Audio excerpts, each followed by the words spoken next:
Hi masters, for you మీకోసం ఛానల్కి స్వాగతం సుస్వాగతం. ముందుగా మన జగద్గురువైన బ్రహ్మర్షి పితామహ పత్రిజీ గారికి, మన గురుమాతకి నా ఆత్మ ప్రణామాలు మాస్టర్స్. ఓకే మాస్టర్స్, ప్రతిరోజు మన ఛానల్లోని ధ్యానం, స్వాధ్యాయం, సజ్జన సాంగత్యం జరుగుతుంది మాస్టర్స్. అలాగే జూమ్ సెక్షన్లో పాల్గొన్న మాస్టర్లకి, యూట్యూబ్లో చూస్తున్న మాస్టర్లకు కూడా ధన్యవాదాలు తెలుపుకుందాం. ఓకే మాస్టర్స్, ఈరోజు మన ఛానల్కి సీనియర్ పిరుడు మాస్టర్ గారైన మంజు మేడం వైజాగ్ నుంచి వచ్చారు.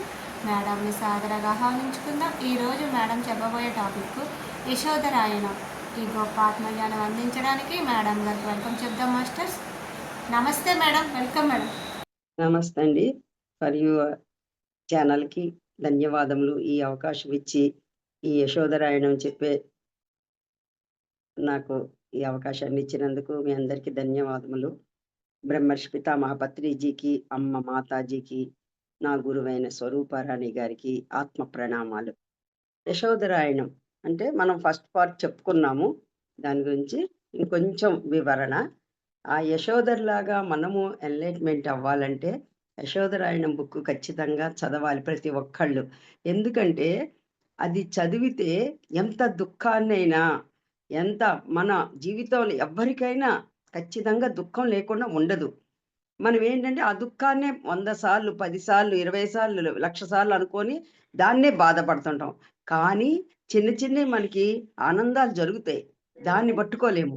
అందుకే యశోధరాయణం బుక్ చదివితే మనం ఆమె ఎలాగ దుఃఖంలో ఉంచి బయటపడి ఎన్లైట్మెంట్ అయిందో మనం కూడా అవుతాము.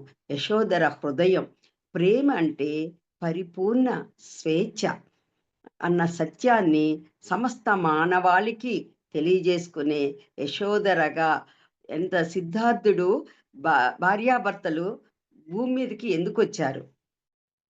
సిద్ధార్థుడు బయట ప్రపంచంలో ఎలా ఉందో అని ఎతకడానికి ఇదైతే, ఈమె ఎలాగా రాజ్యభవనంలోనే ఉండి ఎన్లైట్మెంట్ అవుతుందన్నమాట. ఇంటికి దూరంగా వెళ్ళి సత్యాన్వేషణ చేయడమే సిద్ధార్థుడి లక్ష్యం అయితే, అతడి ఎడబాటులో కూడా రాజభవనంలోనే ఉంటూ అదే సత్యాన్ని ఆదరణ యుక్తంగా కనుగొనటమే యశోధర జీవిత లక్ష్యం.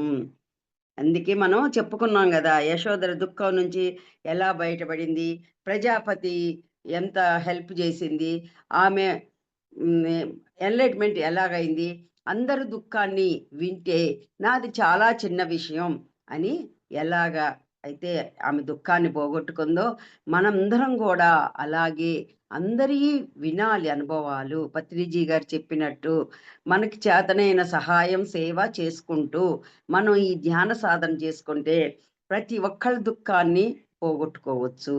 సిద్ధార్థుడు అలాగా బయటికి వెళ్ళి ఇది చేస్తే ఇంకా ఆమె దుఃఖాన్ని పోగొట్టుకొని సిద్ధార్థు గురించి ఆలోచించుకుంటూ ఏం చెప్పుద్ది, నేను ఇక్కడే ఉండి ఎలాగ ఎన్లైట్మెంట్నో ఆ చెన్నాన్ని కనుక్కోమని.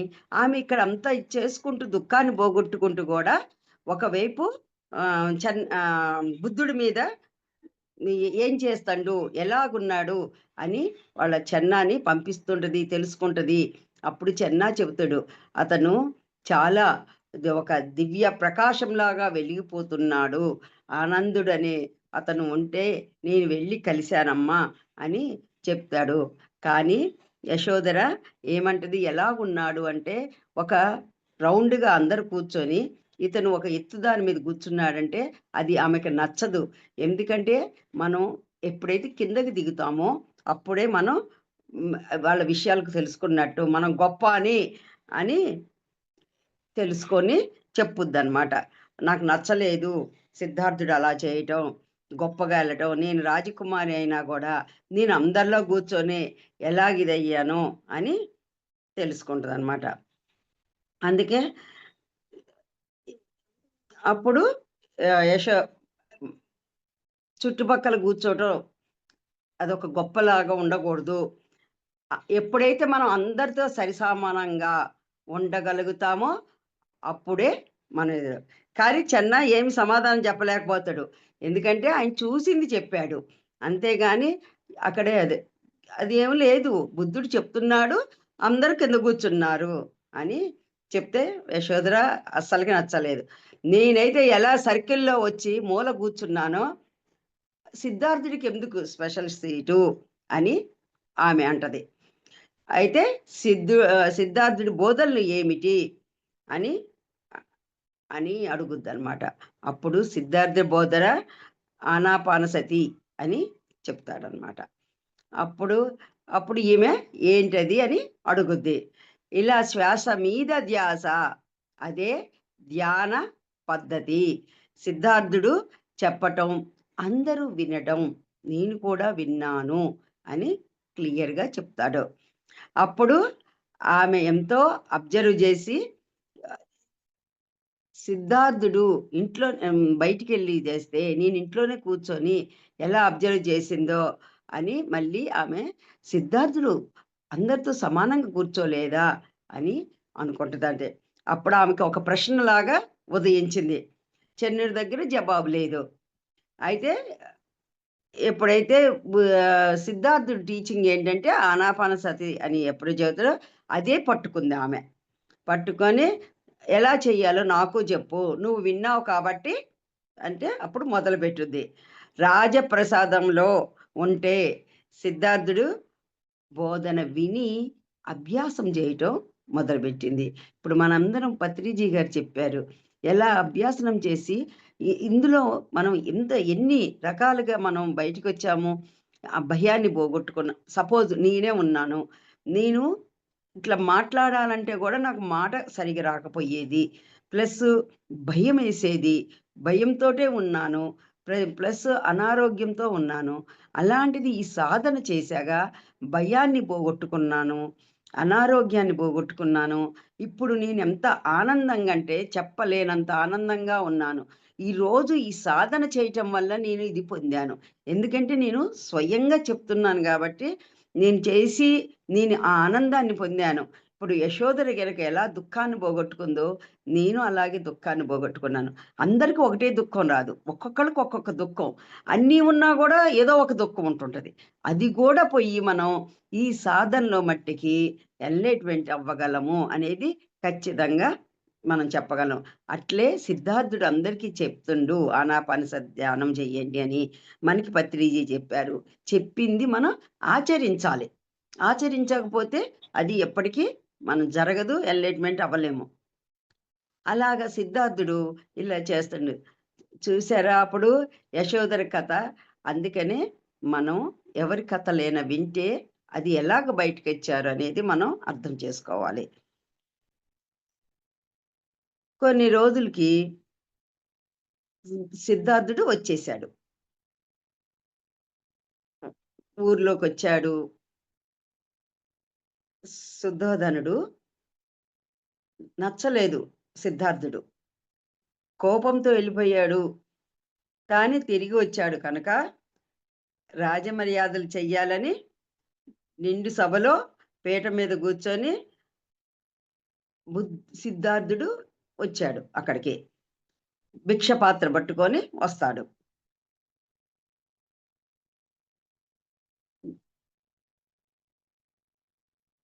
రాజభవనంలోకి. అందరికీ దర్శనమిస్తాడు సిద్ధార్థుడు. శుద్ధోదనుడికి నమస్కారం పెడతాడు. కానీ యశోధర లోపలే ఉండిపోయింది. వెళ్ళలేదు. అప్పుడు సిద్ధార్థుడు అడుగుతాడు. యశోధర ఎక్కడుంది? నేను కలిసి వెళ్తాను అని యశోధర దగ్గరికి ఎళ్తాడు సిద్ధార్థుడు. అప్పుడు సిద్ధార్థని యశోధర ఫస్ట్ అడుగుతుంది. నువ్వు ఏదైతే సాధించావనుకుంటున్నావో నేను ఇక్కడ సాధించాను అని చెప్తుంది. సిద్ధార్థుడు ఏమీ చెప్పడు.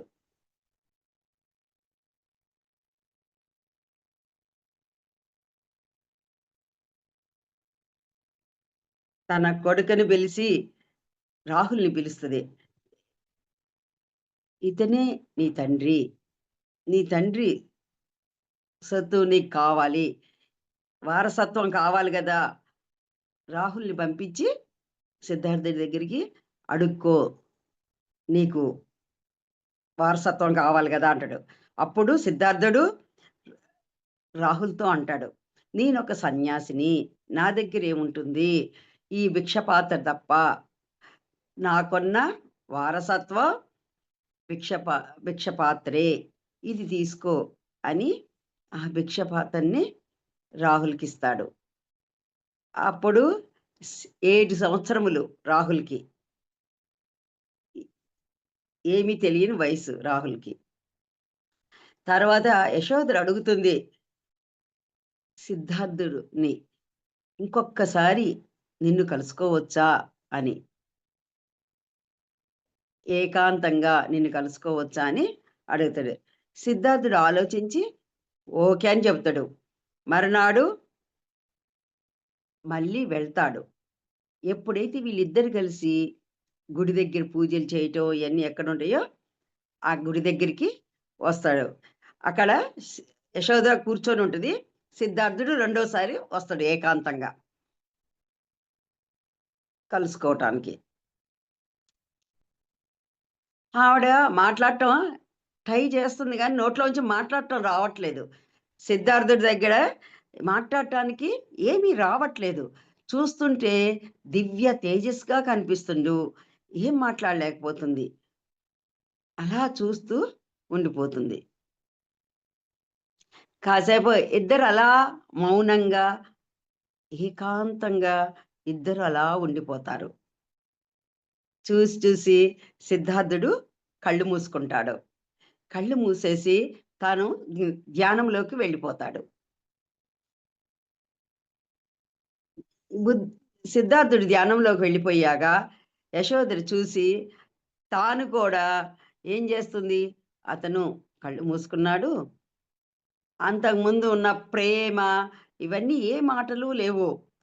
ఏముంది ఇక్కడ మిగిలిందంటే ధ్యానము. యశోదర దగ్గర సిద్ధార్థుడు యశోదర ముందు కళ్ళు మూసుకొని ధ్యానంలోకి వెళ్ళిపోతాడు. చూసింది ఏమి గూడా కళ్ళు మూసుకోక తప్పలేదు. ఏదేదో మాట్లాడాలనుకుంది. కానీ సిద్ధార్థుడిని చూసేవరకల్లా ఏ మాటలు రాలేదు. ఏ భార్యకైనా ఉంటది గదా! ఎన్నో మాట్లాడుకోవాలి. ఇన్ని రోజులకొచ్చాడు అని. కానీ మూగబోద్దనమాట. ఆయన తాను గూడా మూగబోయి, తాను గూడా కళ్ళు మూసుకొని ధ్యాన స్థితిలోకెళ్ళిపోద్ది. ఆనాపానసతి ధ్యానం చేస్తది. ఎందుకంటే అంతకుముందు గూడా చెన్నా ద్వారా తెలుసుకుంది గాబట్టి. అలాగా కొన్ని గంటలు గడిపింది సిద్ధార్థుడి దగ్గర. నమస్కారం బెట్టి, ఇంకా నేను బయలుదేరే టైమొచ్చిందని లేచి సిద్ధార్థుడు యశోదరికి నమస్కారం పెట్టి వెళ్ళిపోతాడు. ఇంకా అయిపోయింది. నువ్వు మాట్లాడలేదు ఏమి అనేసి ఆయన మనసులో అనుకోని ఎళ్ళిపోతాడు. యశోధర అలా చూస్తూ ఏ సిద్ధార్థి కోసం నేను విలిపించానో, ఏ సిద్ధార్థి కోసం నేను ఎదురు చూశానో, ఆ సిద్ధార్థుడు వచ్చాడు, వెళ్ళిపోయాడు. తెలిసిపోయింది యశోదరికి. మళ్ళీ తిరిగి రాడు అని తెలుసుకుంది. ఎందుకంటే రావటం అయిపోయింది. ఎళ్ళిపోవటం అయిపోయింది. ఇంకెందుకొస్తాడు అని ఆమె తెలుసుకుంటుంది. కొన్ని రోజులకి యశోదర తల్లి, బుద్ధుడి తల్లి ప్రజాపతి గౌతమి, యశోదర అత్తగారు. ఆవిడ గూడా ధ్యానం జేయటం మొదలుపెట్టింది. సిద్ధార్థుడి దగ్గరికెళ్ళిపోవాలి అని. ఆమె గూడా సిద్ధార్థుడి దగ్గరికి నేను ఎళ్ళిపోతున్నాను. ఎవరెవరు నాతో రావాలో రండి అని చెప్పుద్ది. నేను వెళ్ళిపోయి ఆ దీక్ష తీసుకుంటాను అని చెప్పుద్ది ప్రజాపతి గౌతమి. అంతకుముందే రాహుల్ గూడా తండ్రి దగ్గరికెళ్ళిపోతాడు. రా యశోద దగ్గరికెళ్ళిపోతాడు. బుద్ధుడు వెళ్ళిపోయినా గూడా రాహుల్‌ని జూసుకొని ఆనందంగా ఉంటది కొంచెం యశోదర. కానీ ఇప్పుడు రాహుల్ గూడా ఎళ్ళిపోయాడు సిద్ధార్థుడి దగ్గరికే సన్యాసుల్లో కలవటానికి. ఈ ప్రజాపతి గూడా ఎళ్ళిపోతుంది. శుద్ధోదండు అడుగుతాడు, ఇంత చిన్న పిల్లవాడిని మీరు ఎలాగా మీ దాంట్లో చేర్చుకుంటారు అని అడుగుతాడు సు బుద్ధ పరివారాన్ని. అప్పుడు అప్పుడు బుద్ధుడిని అడుగుతారు, ఇంత చిన్న పిల్లవాడిని చేర్చుకోవచ్చా అని. అంటే ఇందులో చిన్న లేదు, అందరూ అందరినీ చేర్చుకోవచ్చు అని సిద్ధార్థుడు చెప్తాడు. ఆడవాళ్ళు ఫస్టు చిన్న పిల్లలు రావచ్చు, కానీ ఆడవాళ్ళు ఉండొద్దు. ఆడవాళ్ళు ఉండకూడదని జెప్పేది ఆనందుడికి నచ్చలేదు. ఫస్టు యశోదరికి ఆ పెద్ద పైన పీట మీద కూర్చొని చెప్పాడని నచ్చలేదు. ఆనందుడికి ఆడవాళ్ళు రావద్దన్నది నచ్చలేదనమాట. అప్పుడు సిద్ధార్థుడు మాట్లా అప్పుడు గౌతమ బుద్ధుడినే మాట్లాడమంటారు. ఎందుకు ఆడవాళ్ళు రాకూడదు? రాకూడదు నాయనా అని సిద్ధార్థుడు చెప్తుంటాడు. ఎందుకు రాకూడదని ఆనందుడు ఇద్దరు వాదన పడుతుంటారు. సరే ఎట్టకేలకు సిద్ధార్థుడిని ఆనందుడు ఒప్పిస్తాడు. ఎట్టకేలకు ఇది సంపర్కం లేకుండా మగవాళ్ళతో విడిగా ఉండాలి, ఆడవాళ్ళు వేడిగా ఉండాలి అని కొన్ని రూల్స్ పెడతాడు. అప్పుడు ఆ ఆనందుడు ఆ ఇన్ఫర్మేషన్ పంపిస్తాడు. పంపిస్తే ప్రజాపతి గౌతమికి ఇలా సిద్ధార్థుడు ఒప్పుకున్నాడు, ఆడవాళ్ళు రావచ్చు, సపరేట్‌గా ఉండాలి అనేదని ప్రజాపతికి రూల్స్ పాటించాలి అని చెబుతాడు. అప్పుడు ప్రజాపతి గౌతమి ఒప్పుకుంటది ఈ రూల్స్‌కి. ఎందుకంటే తన కొడుకు దగ్గరికి వెళ్తున్నాను గదా అని. కానీ ఎందుకంటే పెంచింది గదా! ఆ మమకారం ఉంటుంది.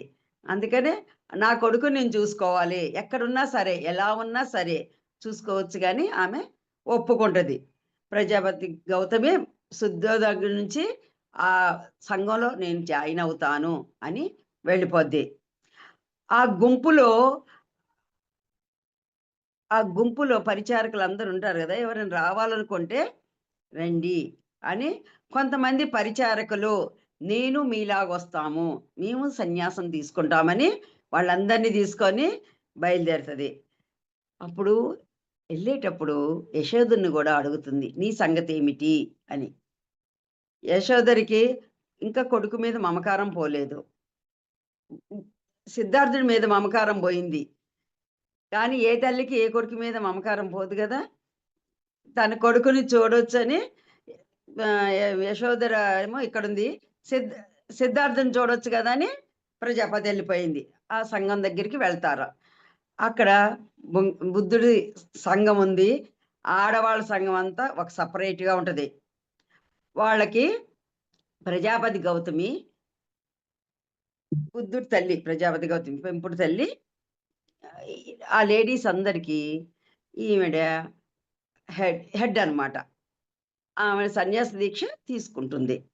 యశోదర తీసుకోలేదు. కొడుకుని చూసుకోవచ్చు గదా! అని. యశోదర తీసుకోలేదు. కానీ గొప్పతనం బుద్ధ సంఘంలో ఉంది గాని సన్యాసం తీసుకోలేదు. తాను నేర్చుకున్న జ్ఞానాన్ని అక్కడ ఉపయోగించటం మొదలుపెట్టింది. ఏంటది? అందరి కథలు వినటం, తన పని తాను చేసుకోవటం మొదలుపెట్టింది యశోదర. కొన్ని రోజులకి ప్రజాపతి గౌతమి ఆమె ఇక ముసలితనం అయిపోయింది. ఇంకా చావు దగ్గరికి వచ్చేసింది. అప్పుడు ప్రజాపతి గౌతమి తను చనిపోయే ముందు ఎ యశోదరికి చెప్పుద్ది. "నీ కథ అందరికీ చెప్పాలి.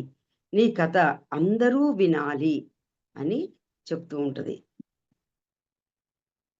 ప్రజాపతి గౌతమి యశోదరికి చెప్పుద్ది. ప్రపంచమంతా తెలుసుకోవాలి. అందుకే చెప్పురలి, వినాలి అని చెబుతారు. అక్కడే ఉండి బుద్ధ సంఘంలో ఉండి మిగతా ఆడవాళ్ళతో ఇక తన కథంతా చెప్పటం మొదలుపెట్టింది. నేను ఇలా చేశాను. దుఃఖాన్ని నేను పోగొట్టుకున్నాను. అందరి కష్టాలు, అందరి దుఃఖాన్ని విని నేను దుఃఖం నుంచి బయటపడ్డాను. సిద్ధార్థుడు సంఘంలో ఉన్నా, నేను సంఘంలో లేకపోయినా నేను ఇలాగా ఉన్నాను అని చెప్పుద్ది. చివరికి ప్రజాపతి గౌతమి శరీరాన్ని వదిలివేస్తుంది. అప్పుడు యశోధర ఏం చేస్తుందంటే ఆ శరీరాన్ని తీసుకొని కొంతమంది పరిచారకులతో శుద్ధోదన్ దగ్గరికి తీసుకొస్తుంది. ఆ మహారాణి కదా, అందుకే అక్కడికి తీసుకొస్తుంది. అక్కడ దహన సంస్కారాలు అన్నీ అక్కడే చెయ్యాలి కదా అని యశోధర ఆ దంతా తీసుకొని ఆమెను తీసుకొని తిరిగి వస్తుంది శుద్ధోదన్ దగ్గరికి. ఆమె దహన సహస్రాలన్నీ చేసి మళ్ళీ సిద్ధార్థ దగ్గరికి వెళ్ళలేదు. ఇక అక్కడ బుద్ధ సంఘంలో ఉన్నప్పుడు కొన్ని రోజులు రాహుల్ని బాగా చూసుకునేది. కొన్ని రోజులు అయ్యాక రాహులు కూడా తల్లి దగ్గరికి ఎక్కువ రాకపోయేది. తండ్రి ప్రవాహమే ఎక్కువైపోయింది, తండ్రి ప్రేమే ఎక్కువైంది. తల్లిని చూడటం మానేస్తాడు, ఎందుకంటే తండ్రి దగ్గరే ఎక్కువ ఉంటాడు. తండ్రి మీద గౌరవం, అభిమానం పెరిగిపోయింది. ఎందుకంటే సిద్ధార్థ అంత చేస్తున్నప్పుడు ఎందుకు ఉండదు? కొడుకు కూడా యశోద దగ్గరికి దూరం అయిపోతాడు.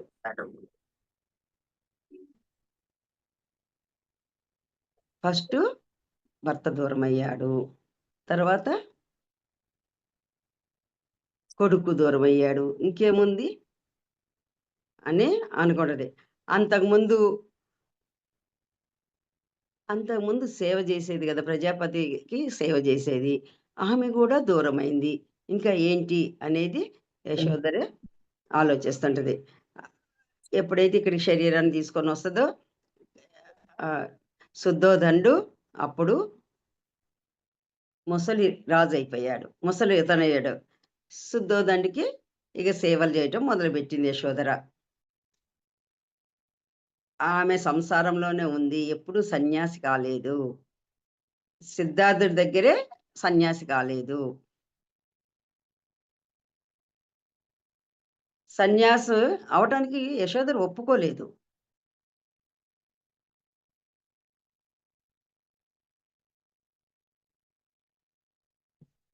సేవలు చేస్తుంది శుద్ధోదండికే. శుద్ధోదండికి ఇంకెవరున్నారు? యశోదర తప్ప ఎవరూ లేరు. అలా సేవలు చేసుకుంటూ శుద్ధోదన్ దగ్గరే ఉండిపోతుంది యశోదర. యశోదర ఏం చేస్తున్న తర్వాత పక్క ఊర్లో వాళ్ళంతా సమస్యల్లో ఉంటే, ఆకలి బాధల్లో ఉంటే ఆ పక్క ఊర్లోకి వెళ్ళి అందరికీ సేవ చేయటం, భోజనం పెట్టడం, సంఘ సేవ చేయటం మొదలు పెడుతుంది. పక్క ఊరు కూడా వెళ్ళి చేస్తూ ఉంటుంది సేవ. శుద్ధోదండికి చేసుకుంటూ అలా చేసింది. చందుణ్ణి పిల్లలు, ఇద్దరు ఆడపిల్లలు ఉన్నారు కదా, వాళ్ళిద్దరిని కూడా తన పిల్లల్లాగా చూసుకోవటం మొదలు పెడుతుంది. ఇద్దరు పిల్లలు చంద్రుడు కూడా యశోదరికే సపోర్ట్గా ఉంటుంటాడు. ఒకళ్ళకొకళ్ళు ఏదైనా సపోర్ట్గా ఉంటే ఈ యశోదరి కూడా ఆ ఇద్దరు పిల్లల్ని చూసుకుంటుంటది. అలా చాలా మంది యశోదరికి దగ్గరైపోయారు. అందరిలో ఆ పరిపక్వతం వస్తుంది. అందరూ ఇక్కడే ఉండి గృహస్థాశ్రమంలో ఉండి మేము సాధన చేసుకుంటాము, గృహస్థంలోనే ఉండి, గృహ ఆశ్రమంలో ఉండి అన్నట్టుగా చెప్తారు. మేము ఎక్కడికి వెళ్ళము, అందరూ సాధన చేయటం మొదలు పెడతారు.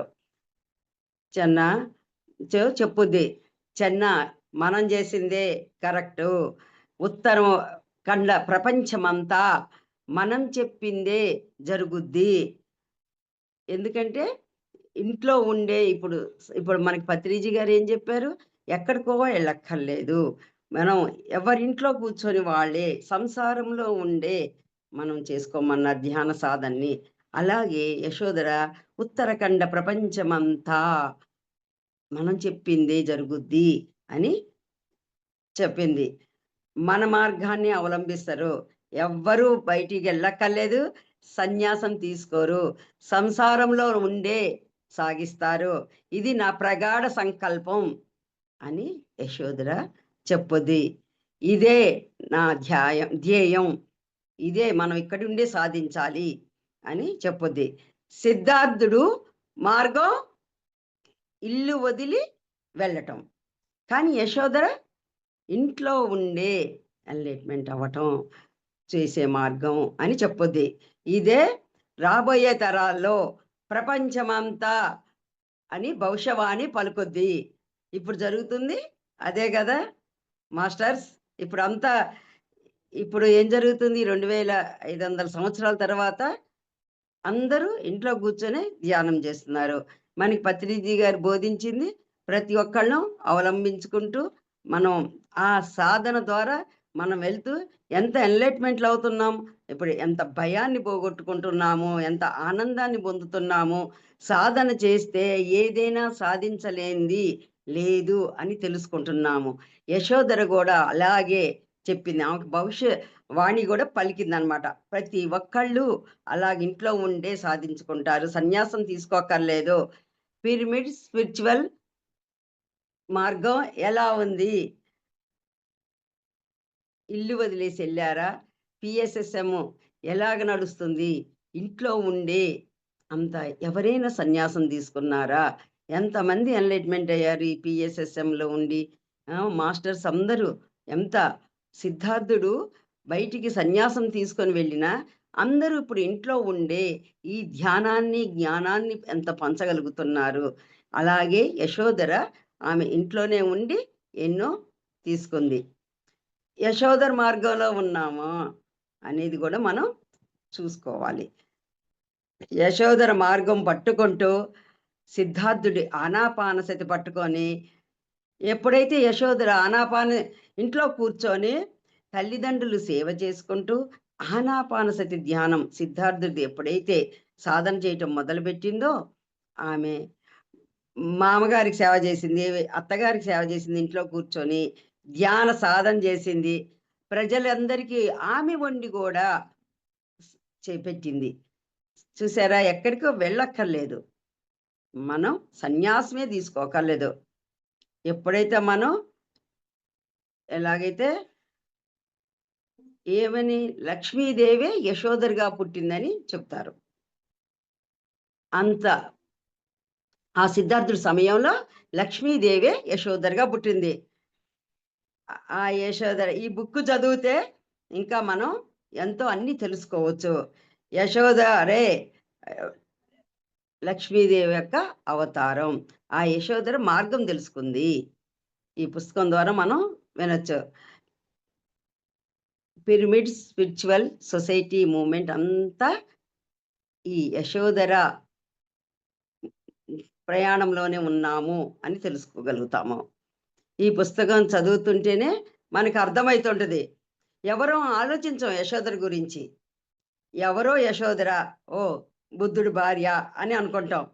కానీ ఈ బుక్ చదివితే సిద్ధార్థుడు భార్య యశోధర ఆమె ఎలాగా ఎన్‌లైట్‌మెంట్ అయింది మనకి తెలుస్తది. ఇప్పుడు సీతాయనం చదివితే సీత ఎంత గొప్పదో, ఈ యశోధరాయణం చదివితే యశోధర గూడా ఎంతో గొప్పది. ఎలా ఎన్‌లైట్‌మెంట్ అవ్వచ్చు అనేది మనం తెలుసుకోవచ్చు. అందుకే ఎప్పుడూ మనం ఎవరి గురించైనా తీసి పడేయకుండా, ఎవరి కథలో ఏముందో ప్రతి ఒక్కళ్ళది మనం అనుకుంటాం ఇన్ని పుస్తకాలు ఈ ధ్యానంలోకొచ్చాకనే తెలుసుకోగలుగుతాము ఆ జ్ఞానాన్ని. ఎప్పుడైతే మనం ఆ జ్ఞానాన్ని తెలుసుకొని అందరి కథలు వినటం, అందరు చేసినయి వినటం నేర్చుకుంటామో అప్పుడే మనం ఎన్‌లైట్‌మెంట్ అయినట్టు. కళ్ళు మూసుకొని మనం ధ్యానం చేస్తున్నాము. మనం మన దుఃఖమే పోగొట్టుకొని అందరి దుఃఖాన్ని వినాలి. అందరిలో ఉంచి ఆ దుఃఖంలోంచి అందరిని బయటపడేలాగా మనం ధ్యాన ప్రచారం చేసుకుంటూ, ఆ సాధన చేయటం వల్ల ఎన్ని ముఖ్యమైన విషయాలు తెలుసుకుంటామో తెలియబరుచుకుంటూ మనం ఉండాలి. అప్పుడే మనం ముందుకు వెళ్ళగలుగుతాము. ఈ విశ్వ ప్రేమలో లయం కాకుండా మిగిలి ఉన్న మా వ్యక్తిత్వాలను కొన్ని కోణాలను మనం మనం అనుకుంటాం విశ్వంలో ఏముంది ఏముందని. కానీ విశ్వంతో కనెక్ట్ అయితే అన్నీ మనం సాధన చేయటం అంటే ఆ విశ్వంతో కనెక్ట్ అయితే అప్పుడు మనకి ఆ మాస్టర్సు మనకి ఆ విశ్వంతో కనెక్ట్ అయితే అప్పుడు మనం ఏం చెయ్యాలి? సాధన చెయ్యాలంటే మాటలు కాదు. మనం ఏదో ఒక రోజుకొక అరగంట, గంట ఎందుకు చేయలేం కళ్ళు మూసుకొనని కాదు. మనం ఎప్పుడైతే ఆ సాధనని పరిపూర్ణంగా చేయగలుగుతామో అది మనకి ఆ విశ్వం ఇంకా అందిస్తది. మనం సాధన చేయటానికి గూడా ఇంకా ముందుకెళ్ళాలని ఆ విశ్వం మనకు అందిస్తుంటది. కళ్ళు మూసుకొని కూర్చోవటమే. ఒక్కొక్కసారి కూర్చుంటే అస్సలు కూర్చోలేము. కానీ మనం రెగ్యులర్‌గా ఆ విశ్వానికి కనెక్ట్ అయ్యి కూర్చుంటే ఖచ్చితంగా సాధన చేయగలుగుతాము. అలాగే ఆ రాజభవనంలో ఉన్న ఆ పసిబిడ్డ అయిన రాహుల్ తల్లిగా నా కర్తవ్యం గురించి ఒకరిపై నా విధులను నిర్వహి నిర్వర్తిస్తూనే మరొక వైపు సమయం చిక్కుకున్నప్పుడల్లా రాజ్యంలో ప్రజలతోటి ఇవే మాట్లాడుతూ యశోధర ఆమె జీవితాన్ని అలాగా గడుపుకుంటూ ఆ దుఃఖాన్నంతా మర్చిపోతుందనమాట. ఇప్పుడు మనం మన జీవితంలో అందరికీ దుఃఖం అనేది ఏదో ఒకటి చిన్నదో, పెద్దదో ఉంటది. కానీ మనం ఈ ఎప్పుడైతే పత్రిజీ గారు మనకి ఏం చెప్పారు? సాధన చేసి, ధ్యానాన్ని ప్రచారం చేసి, సాధన అంటే ఒక డబ్బులు హ్మ్. సేవ అంటే ఒక డబ్బులివ్వటమే గాదు. ప్రచారం అంటే ఏదో పిచ్చి పిచ్చి మాటలు ప్రచారం జేయకుండా, ధ్యానాన్ని ప్రచారం చేసి, సేవ అంటే లేని వాళ్ళకి చూసి, మనం స్వయంగా ఇప్పుడు యశోధరంత రాజు భార్య, వాళ్ళు అంత వంశం ఉన్నవాళ్ళే, వాళ్ళు ఒక పక్క ఊరికెళ్ళి గూడా వండి పెట్టి సేవలు జేసింది. ఈ దుఃఖంలో మునిగిపోకుండా. మనమేం చేస్తాం దుఃఖం వస్తే నాకే బాలేదు నేనేం చేసి పెడతాను ఇలాగ అనుకుంటాము. కానీ యశోదని చూసాగా ఎన్ని నేర్చుకోవాలో, ఎన్ని మనకి పత్రిజీ గారు చెప్పినయి మనం ఎన్ని అమ్మో! ఇన్ని చెయ్యాలా అని కాకుండా ప్రతి ఒక్కొక్కటి మనం ఇప్పుడు ఈ సాధనలో ఉన్నాము. ఓకే. నేను ఏదో ఒకటి చెయ్యాలి. నాకు చేతనైనంత సేవే. మనకి మనకి మించి చెయ్యక్కర్లేదు. ఒక రూ. 100 ఉందంటే ఒక రూ. 20 దానం చేసుకుందాము. అలాగా ఏదో ఒకటి. ఒక ఎవరైనొచ్చారు, భోజనం లేదనంటే, అవసరం ఉంటే వండి పెట్టేలాగా. వండిందున్నా గూడా పెట్టి, మనం వండుకొని తినేలాగా ఆ స్థితికి వచ్చామంటే, మనం ఖచ్చితంగా మనం ఈ ధ్యాన సాధనలో ముందుకెళ్తున్నట్టు లెక్క. అంతేగాని విన్నప్పుడే కాకుండా, చేసినప్పుడే కాకుండా ప్రతిదీ కొట్టిపడేది. ఎవరైనా డబ్బులు అడిగారంటే అది అవసరమా? లేదా? అది తెలుసుకొని ఇవ్వాలి. పిచ్చి పిచ్చిగా దానం చేయటం అంటే పిచ్చి పిచ్చిగా చేసేసి నేనింత చేశాను దానం, నాకిలా జరిగింది, అలా జరిగింది అలా కాకుండా అక్కడ ఏది అవసరమో అది చేసి ఆ ఫలితాన్ని పొందేలాగా మనం చూసుకోవాలి. అది మాటలు గాదు. చెప్తే వచ్చేది గాదు. ఎప్పుడైతే మనం ధ్యాన సాధనలో ఉంటామో అది ఆటోమేటిక్‌గా జరుగుద్ది. అంతేగాని మనం తెలుసుకొని అక్కడ లేదు కూర్చున్నారు వాళ్ళకే పెట్టొద్దాము అది గాదు. ఆహ్, మనకి మనకి లోపల మనకి ఆ తపనుంటే ఆ విశ్వం చూపిస్తది. పలానా వాళ్ళకి చెయ్యాలి, పలానా వాళ్ళకి పెట్టాలి అనేది మనకి ఆ బుద్ధిని ప్రసాదిస్తుంటదనమాట. అందుకే మనం ఏది చేసినా లేచిన దగ్గర నుంచి కనీసం మనం మనకి ఇన్ని ఈ ప్రకృతి ఇంత ఇస్తంది. ఈ సూర్యచంద్రులకి, మనకి పంచభూతాలకి మనం కనీస నమస్కారం గూడా చెయ్యం.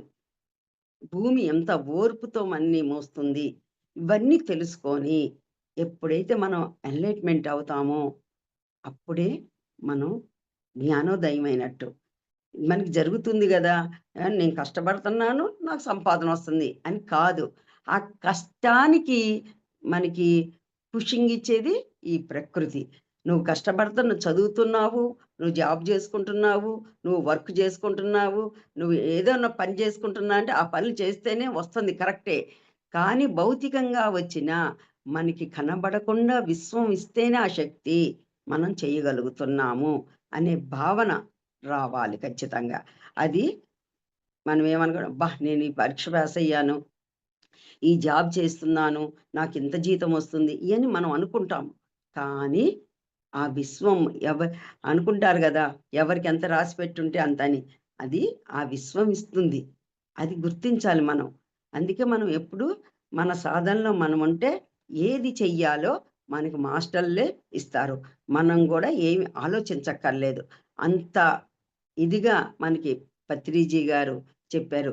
కొంతమంది జాబులున్నోళ్ళు జాబులు మానుకొని గూడా ఈ ధ్యాన క్లాసుల్లోకొస్తున్నారు. మరి వాళ్ళకి ఎలా గడుస్తది? ఎలాగంటారు. ఇంకంతే. వాళ్ళకి ఎలా రావాలో అలా వస్తది. మనం మన శక్తికి మించి కష్టపడ్డా గూడా మనకి ఎంత రావాలో అంతే వస్తది గానీ, ఆ కష్టం రాదు. అందుకే ఆశ గూడా పడగూడదు. నిరాశ పడగూడదు, ఆశ పడగూడదు. సమాన స్థితిలో ఉంటూ, ఆనంద మార్గంలో ఉంటూ, ఎప్పుడైతే ధ్యాన సాధన చేసుకుంటామో, మన పిల్లలే మన కోసము అని కాకుండా అందరూ మన పిల్లలే, అందరూ మన వాళ్ళే వన్నెస్‌లో ఉంటాం. ఎప్పుడైతే మనం ఆ స్థితికి రాగలుగుతామో, ఆ ధ్యాన సాధనకి ఎంతో అద్భుతంగా పనిచేస్తుంది మాస్టర్స్. యశోధర సిద్ధార్థుడు ఎక్కడో ఉండి బోధనలు చేసినా, ఈ ఈ యశోధర ఇంట్లోనే ఉండి ఎందుకు ఎన్‌లైట్‌మెంట్ అయింది? ఎంత సేవ చేసి అత్తగారికి, మామగారికి ప్లస్ ఆ పరిచారకులకు గూడా సేవ చేసింది ఆమె. పక్క ఊర్లో వాళ్ళు గూడా ఎవరు ఆకలితో ఉన్నారో, ఎవరికేది అయన్నీ చేసి ఎన్‌లైట్‌మెంట్ అయ్యింది. సన్యాసం పుచ్చుకొని, ఒక దీక్షలా ఏమి చేయలేదు. సంసారంలో ఉంటూనే ఆమె ఎన్‌లైట్‌మెంట్ అయింది. అందుకే మనం ఎక్కడికి ఎళ్ళకుండా మనకి ఆ యశోధరలాగా ఎన్‌లైట్‌మెంట్ అయ్యే అవకాశాన్ని పత్రిజీ గారు మనకి అందించారు. అందుకే ప్రతి ఒక్కళ్ళు ధ్యాన సాధనని చెయ్యండి. ధ్యాన ప్రచారం చెయ్యండి. ఆ జ్ఞానాన్ని పొందండి. ఎంతో ఈ బుక్స్ చదవటం వల్ల మనం ఎంతో ధ్యానవంతులమైతాం, జ్ఞానవంతులమైతాము. ఎందుకంటే ఈ ధ్యానంలో ఆనాపానసతి ధ్యానం చేసి యశోధర ఎలాగైతే ఎన్‌లైట్‌మెంట్ అయిందో, మనం గూడా ఖచ్చితంగా యశోధరలాగైతాము. మన దుఃఖం ఏది ఉన్నా ఆ విశ్వం జూసుకొని, ఆ దుఃఖాన్ని మనం మర్చిపోగలుగుతాము. ఆనందంగా, ఆరోగ్యంగా జీవితం ఎన్నాళ్ళో ఎప్పుడూ తెలీదు. అందుకే ఉన్నన్నాళ్ళు మనం ఎందులో ఆనందం ఉంది. ఓకే. నేనిప్పుడు ఇందులో నాకు ఎంతో ఆనందాన్ని నేను తీసుకోగలుగుతున్నాను. అందుకే నేను అవకాశం ఉన్నంత వరకు ఎవరి కోసమో గాదు. నా కోసం నేను చేసుకుంటున్నాను. నా పిల్లల కోసమని గాదు. అందరూ బాగుండాలి. అందులో మనం ఉండాలి అని మనం ఎప్పుడైతే ఆ స్థితికొస్తామో అప్పుడు అందరూ బావుంటారు. అందులో మనం గూడా ఉండగలుగుతాము. అలాగా సిద్ధార్థుడు, యశోధర వాళ్ళిద్దరూ ఒక్కటే. యశోధర హృదయం, ఆమె ప్రేమ ఎంత ప్రేమ! అందుకే ఎక్కడ ఇంటికెళ్ళి దూరం వెళ్ళినా, ఆ సత్యాన్వేషణ చేసినా వాళ్ళ ఆత్మ ప్రయాణం మట్టికి ఒకటే అనేది తెలియపరిచారు. ఓం శ్రీ గురుభ్యో నమః. Okay madam. Thank you madam. Thank you so much madam. మరియు మీకోసం మన ఛానల్‌కి వచ్చి ఎంతో గొప్ప ఆత్మజ్ఞానం అందించారు మేడం. Thank you madam.